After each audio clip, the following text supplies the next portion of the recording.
Nous allons passer donc à Lénaïque Ségalen, qui est présidente du campus des industries navales. Peut-être en question préliminaire, je voulais savoir si vous aviez dans votre secteur les mêmes problématiques de recrutement que les secteurs qu'on vient d'évoquer. Alors bonjour à tous. Déjà, je voudrais vous dire que je suis ravie et très honorée d'être parmi vous aujourd'hui et de pouvoir alimenter modestement la réflexion autour de la mer, son industrie et ses métiers. Alors, les industries de la mer, c'est déjà ces 4 composantes. Donc, c'est le naval, le nautisme, offshore énergie et les énergies en mer.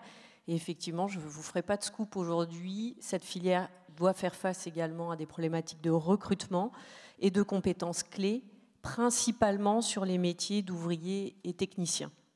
Alors, pour vous donner quelques chiffres, la filière des industries de la mer, c'est 140 000 emplois. C'est 72 000 postes à pourvoir à horizon 2030. Et on sait aujourd'hui, parce qu'on a conduit une gestion prévisionnelle des emplois et compétences au niveau de la filière, que rien que sur une vingtaine de métiers en tension, on a un besoin en renouvellement de plus de 6 000 postes à horizon 2025. Donc c'est demain. Donc effectivement, nous faisons face à un défi majeur, vous l'avez évoqué précédemment, et ce sera clairement la condition de développement économique de nos entreprises. Et est-ce que vous êtes confronté aux mêmes difficultés que l'industrie en général ? Oui, alors peut-être juste pour expliquer ce que nous faisons, donc le campus des industries navales que nous appelons maintenant CINAV est une association qui a une singularité puisqu'en fait c'est le premier réseau thématique national autour de l'emploi et la formation, qui regroupe à la fois un partenariat public et privé. C'est-à-dire que dans notre gouvernance, nous avons les régions du littoral, les industriels, la marine nationale, les ministères, l'UMM, le GICAN et Evolen. Notre objectif est de servir cette filière des industries de la mer pour répondre à l'enjeu qui est d'être doté d'une main-d'œuvre, de personnel, de ressources qualifiées pour répondre à cet enjeu. Oui, donc vous avez des problématiques qui sont liées au maritime, et est-ce que vous avez des problématiques qui sont liées à l'industrie en général, qui connaît un déficit d'attractivité en tout cas ? Oui, alors tout à fait. Aujourd'hui, il y a plusieurs facteurs. Déjà, effectivement, les carnets de commandes à la fois de l'industrie nautique et du naval sont pleins. On a un plein essor des énergies en mer, donc il y a un appel de main-d'œuvre qui est extrêmement important, et on évolue dans un contexte de désindustrialisation avec la tendance de la faiblesse qui a duré pendant une dizaine d'années. Donc maintenant, on est dans une mouvance de rétropédalage pour répondre à l'enjeu de réindustrialisation. Alors, si je ne dis pas de bêtises, l'apport de l'industrie dans le PIB, c'est 10% en France, là où nos voisins italiens et allemands sont à une proportion 2 à 3 fois plus élevée. Donc, évidemment, la filière des industries de la mer est confrontée aux mêmes problématiques que les 18 autres filières. Donc, on a un véritable enjeu de conquête des nouvelles générations. Il faut à la fois faire connaître nos métiers, ça c'est important, et puis également, alors on a besoin d'ingénieurs, certes, mais on a besoin aussi de cette main-d'œuvre d'ouvriers et techniciens, et l'enjeu c'est d'arriver à revaloriser la voie professionnelle, les lycées professionnels, où là on a beaucoup de choses à faire au niveau des prescripteurs, que sont les parents et les enseignants. Alors, nous, comment on agit ? On agit avec 3 leviers. Le premier levier, c'est l'enjeu de la promotion et de l'attractivité des métiers. Donc notre objectif, c'est d'arriver à susciter des vocations, et on suscitera des vocations si on arrive à faire connaître nos métiers et les offres de formation associées. Alors CINAV, pour cela, dispose d'outils. On a conçu 3 containers, qui sont des containers industriels que l'on déploie au gré des événements dans toutes nos régions partenaires, dans toutes nos régions du littoral, en ciblant particulièrement les salons d'orientation, les grands événements maritimes. Et l'objectif, c'est d'aller à la rencontre de notre public. Alors, quand je parle de notre public, on a effectivement les jeunes, donc les collégiens, les lycéens. On a aussi les personnes en reconversion professionnelle. Et puis, j'en parle beaucoup, mais il y a les prescripteurs, les influenceurs. Il ne faut pas oublier que ce sont les parents aussi qui portent les messages, et puis les enseignants, bien entendu.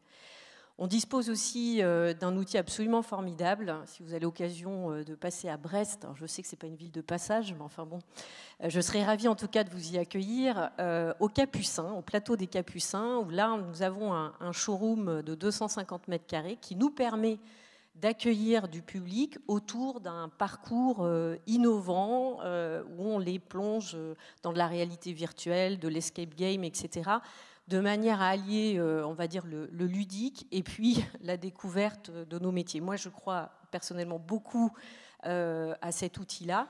On a développé, on a mis en place également un outil à la Seine-sur-Mer qui a ce même objectif. Et notre ambition, c'est d'arriver à implanter ce qu'on appelle une base totem ou un lieu d'incarnation de la filière dans nos autres régions partenaires, que sont la Normandie, la région Pays de la Loire ou la région Nouvelle-Aquitaine. Donc j'espère qu'on y arrivera pour faire exactement ce que nous faisons déjà. Et puis par ailleurs, et je crois, si je peux me permettre, que j'en suis l'illustration aujourd'hui, il y a un enjeu très fort, c'est la promotion de l'emploi féminin dans la filière. Donc ça, c'est un vrai combat. Pour vous donner quelques chiffres, aujourd'hui, la part de l'emploi féminin dans la filière des industries de la mer, c'est 24%, on est encore assez loin de la mixité, mais si je cite les postes d'ouvriers, nous sommes à 6%. Donc effectivement, vous parliez de vivier tout à l'heure, si on se prive de la moitié de l'humanité, on va effectivement avoir du mal à répondre à nos enjeux de recrutement.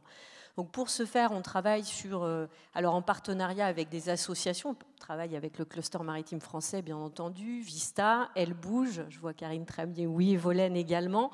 Et notre objectif, c'est d'arriver à organiser des événements autour de la promotion de l'emploi féminin. Et un des meilleurs leviers, semble-t-il, c'est les rôles modèles. C'est-à-dire que ce qu'on apprécie, c'est de voir une soudeuse qui s'exprime, une technicienne, une ingénieure, pour pouvoir parler de ces métiers. Notre deuxième levier, c'est, vous avez parlé tout à l'heure de l'enjeu de la formation. Donc nous, ce que nous faisons, c'est que nous apportons une coloration maritime aux formations déjà existantes. Donc on ne réinvente pas l'histoire, on part de ce qui existe et on apporte une coloration maritime. Alors concrètement, SINAF dispose aujourd'hui d'une équipe qui est composée de personnes de l'Éducation nationale, de l'AFPA, des pôles formation, qui travaillent sur des contenus pédagogiques que l'on met à disposition d'organismes de formation de manière à apporter cette coloration maritime. Par ailleurs, on travaille en lien très étroit avec nos industriels, de manière à créer ce lien entre les apprenants et les industries pour favoriser l'apprentissage, les stages, parce que ça c'est la meilleure façon d'avoir une bonne coloration maritime. Et puis tout à l'heure, Amiral, vous avez cité l'esprit d'équipage. Nous avons mis en place des séminaires esprit d'équipage pour les apprenants qui durent 2 jours. Et l'objectif, c'est d'arriver à créer cette communauté du maritime, de leur donner envie, d'approfondir aussi leurs connaissances dans le domaine, de manière à les fidéliser. Donc tout ce package autour du séminaire, de la coloration maritime, de l'apprentissage, se retrouve dans un label qui s'appelle le label by SINAV. Donc aujourd'hui, nous avons 113 formations labellisées sur le territoire national. L'objectif, c'est 250 d'ici 2023, ce qui devrait générer à peu près 2000 apprenants que nous pourrions adresser dans la filière des industries de la mer. Et puis je finirai par un troisième levier, il est important, c'est la préparation de l'avenir. Donc notre objectif est d'assurer une veille sur les nouveaux métiers, de manière à nous assurer que voilà, nous sommes au rendez-vous. Et puis également, nous avons un projet autour de la transition éco-énergétique. Nous travaillons notamment avec l'Institut de l'Océan, incarné par M. Prazuc, et puis d'autres grandes écoles. Et donc on va travailler sur un projet. L'objectif, c'est de concevoir des modules autour de la transition éco-énergétique pour acculturer le monde maritime, le monde des industries de la mer à cet enjeu. Et il me semble important que les industries communiquent autour de cela, puisque vous en avez parlé tout à l'heure, les jeunes générations ont besoin de sens, et il me semble que la transition éco-énergétique est un formidable levier. voilà, je pense que je dois avoir utilisé mon temps de parole. En tout cas, vous êtes parfaite. Je vous remercie.